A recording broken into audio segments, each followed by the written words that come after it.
First things first, Sean Dyche is a much better coach than many people give him credit for. His pragmatism is often confused with a lack of sophistication or desire to play any expansive, exciting football, because when you look at his Burnley teams and the budget he was operating on, the fact that they remained in the Premier League as long as they did is a miracle. That said, if we were going to lose our first Premier League match since September, when Dyche was appointed on Monday, you felt that a trip to face a combative and aggressive Dyche team, and Everton on a new manager bounce at a rocking Goodison Park, them nicking a winner from a set piece having defended well, was just about the most inevitable thing ever. But that's all narrative to some degree or another. What, in detail, actually went wrong? I'm going to break that down into two headlines, and those headlines are tactics and approach. If you want to hear my thoughts on the 5 key events of the game, as well as loads of other bonus content, please check out the bonus content for this video on Patreon from the link below. Tactics. A number of setup related things meant Arsenal couldn't quite get going in this match. Firstly, and we may not want to hear this, but credit to Everton. They sat in a compact 4-5-1 block out of possession, inside Arsenal's shape, with 3 athletic, proactive midfielders in Gay, Onana and Doucouré, and stopped Arsenal playing through the middle into Ødegaard, Partey and Xhaka very well. It's no coincidence none of our midfield had a particularly good game. Amadou Onana had an especially good match, winning a number of duels, tackles and possessions. Newcastle set up in a similar manner out of possession, and frustrated us in a similar way where we were unable to move through our midfielders in our second phase. You can see that playing out in the passing networks here, courtesy of Cannon's stats. Thicker lines indicate more passes. Saliba, our central passing hub in our build-up for this game, with our second most amount of touches behind Zinchenko,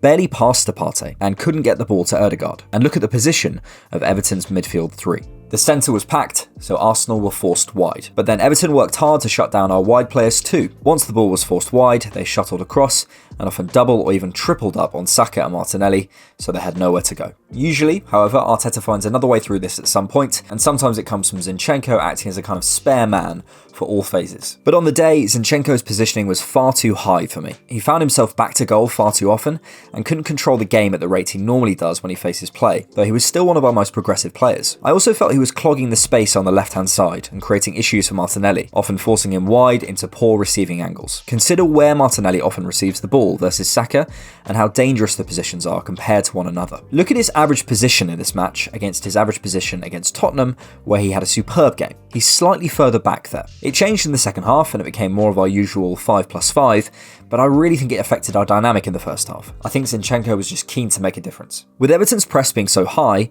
the spaces were appearing at times, but to compensate for their press, we had to drop players back. We then often looked to break quickly to exploit that space, as opposed to regaining possession, slowing it down, then trying to play through them, which I think was a mistake, as we were always outnumbered, and often ended up losing the ball, 123 times in fact. Our left-hand side was clogged, and Saka was isolated on our right-hand side, with White not making many overlapping runs for some reason. When you can't go through them and you can't go round them, your only option is to go over them. But on the day, Ramsdale's kicking wasn't at its best, and Saliba and Gabriel didn't attempt many long switches, 5 between them, 4 of which were accurate. Against Tottenham they tried 10 between them, and against Newcastle it was 13. All of this and more meant that our opportunities were few and far between, considering how much of the ball we had. You can see this on the shot map, that our chances often came as low XG opportunities, edge of the box stuff. Approach. Oftentimes in the past, I've felt that Arsenal had played the opponent's badge or the occasion as opposed to the game. The Europa League final in 2019 springs to mind. Before the game, I tweeted this. I actually felt on the day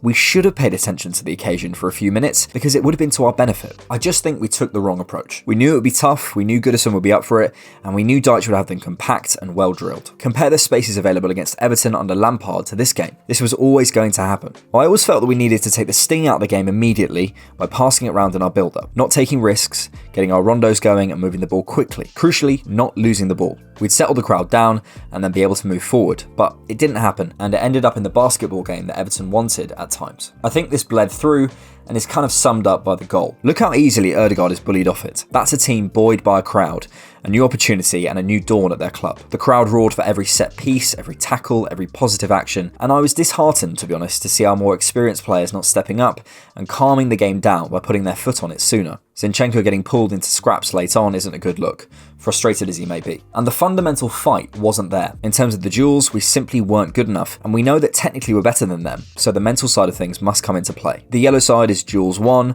blue is lost, and the players are in order, top being best in the duels, bottom being worst. Most of our spine is in the bottom half of this list. and that's just not good enough. We've been burned so many times at Goodison by playing this type of game, or rather allowing it to happen this way, and it's a shame that Arteta didn't address that sooner. I actually felt this might have been a game for Jorginho, and I felt that quite strongly at half time. This was a game for patience, and Partey's gas pedal always on type football doesn't always suit that. So there you go, some of my thoughts on where we went wrong on the day. It's by no means a disaster. We're still top, and we have a game in hand on Man City, ironically against Everton. We have to go to the Etihad, and they have to come to the Emirates. It's all to play for, but I do think there were some mistakes made today, and they need to be addressed moving forward. Number 14 is still in our grasp. Thank you so much for watching The Different Knock. If you like this video, please hit like and subscribe to the channel if you haven't already. Please consider supporting us on Patreon monthly, or head to buymeacoffee.com for one-time support. You can find me at AMOnFootball on Twitter, and we're at DiffKnock on all social media. Also, check out our podcast. All the links are in the video description. Thanks!